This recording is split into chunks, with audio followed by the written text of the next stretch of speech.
how to become an effective online English teacher, how can I get more 5-star ratings from students, and how can I get more students book class with me.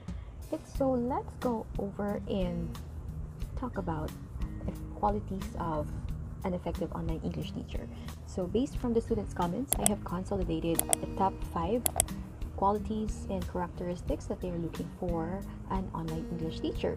Sa mga comments nila and feedback, ito yung parang pinaka-pinipili nilang label impression that they are looking for or they love from their online English teachers. Okay, so there's just 5 of them that hopefully would also help you improve your booking rates, get more students, and get more 5-star ratings from the students. Okay, first, what they like from their teacher is someone who has an authentic accent. I guess students can tell if the teacher is faking it or they are trying too hard to enunciate the words or masyadong inaaktihan yung pagsasalita, but you just have to be natural and neutral. So, and authentic. Syempre, they would be able to tell if that's really how naturally you talk to them. So, it's very important to have a natural or authentic accent. Easily to understand, not intimidating, and of course, something that they like. Yun lang naman yung goal dun eh, to make your student understand how you teach them speak English the right way. Next is frequent interaction. So mostly these are from students na mga nasa working adults or students na adults, and sometimes sa mga kids then parents would like to have teacher who frequently interact with their kids. And for other students, for example, during the discussion part, they want you to give your own opinion, express your thoughts about the topic as well. Hindi yung puro sila lang yung nagsasalita. So you also have to give your inputs. And of course, when there are some topics and questions, you also have to ask it back to them. For example, yung topic yung character dun sa lesson likes to go swimming on the weekend, for example, sa mga kids. So you would also have to ask your student, how about you? You also like to go swimming on the weekend? You also like playing games with your friends after school? Yung mga ganon. So those kind of interaction. And for the adults naman, if there is a question related to the topic, they would love that you would also give your inputs. Like for example, for me, I also think, I would agree, or ganyan-ganyan. That, you know, you are having a conversation. That would help you connect with your students and have a good relationship with your students. So they would always like that. They would feel more comfortable and at ease during the 25-minute class that you have with them. So there. Next is comfortable speech speed. Of course, this would depend to the level of students that you have. Kung beginner, intermediate, or advanced, so you would really have to adjust.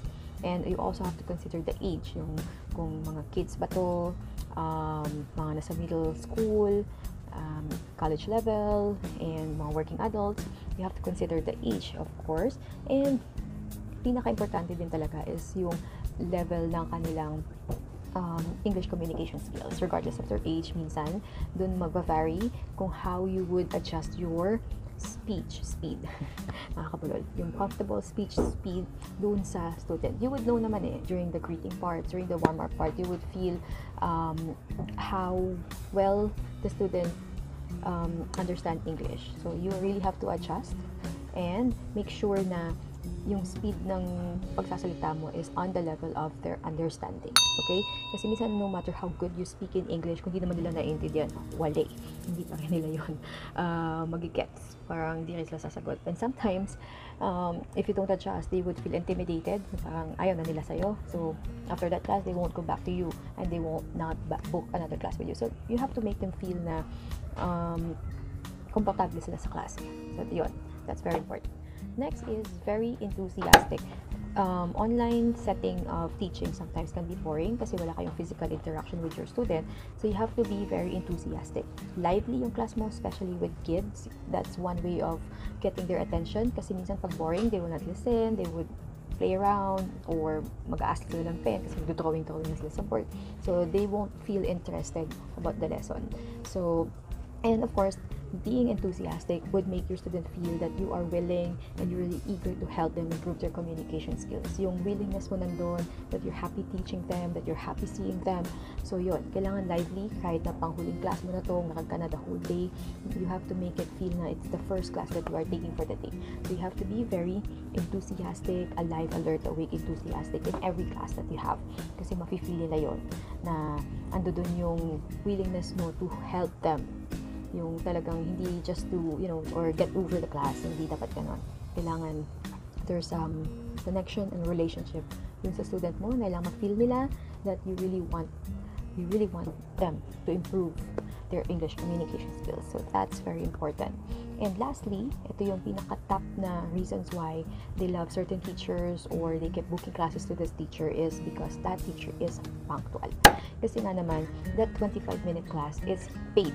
They pay for it, so every minute counts. It's very important that you have to be on time in your class because that shows your professionalism. Of course, you have to be on time with your class. So you really have to manage your time well.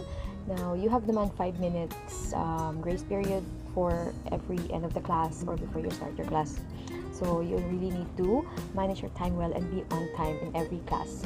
Okay? Mas maganda na yung ikaw yung una doon. You have to be there or you have to enter the classroom at least 2 minutes before yung class time for you to prepare the materials and everything. Make sure na okay yung audio mo, yung video mo, so you are well prepared. So again, you have to consider that. Be punctual, huwag ma-late. And of course, kapag na-late ka sa klase, you get deductions pa, diba? And sometimes students will not like you or they will not go back to you kapag ganun yung sitwasyon. So, yan yung number 1. Yun yung most click label impression nila is punctual. Alright? So again, these are the 5 qualities and characteristics that they love with their online English teacher. So first, we have authentic accent, a teacher with frequent interaction, a teacher with comfortable speech, and an enthusiastic teacher, and punctual teacher. So those are the 5 things that you need to consider if you want to be an effective ESL teacher, if you want to get more 5-star ratings from your students, and if you want to get regular students. So regular students meaning paulit-ulit silang magbubook sa ng class. It means that they like you, they love being their online English teacher. Okay, so that's just it for now. I hope this would help you also get more regular students, get more 5-star ratings from your students. So I hope you find this video helpful. Don't forget to give it a thumbs up, and I would be very grateful if you could subscribe to my channel as well to get notified the next time that I have videos, may it be about being an online English teacher or about certain makeup products. Okay, so thank you so much for watching. See you next time.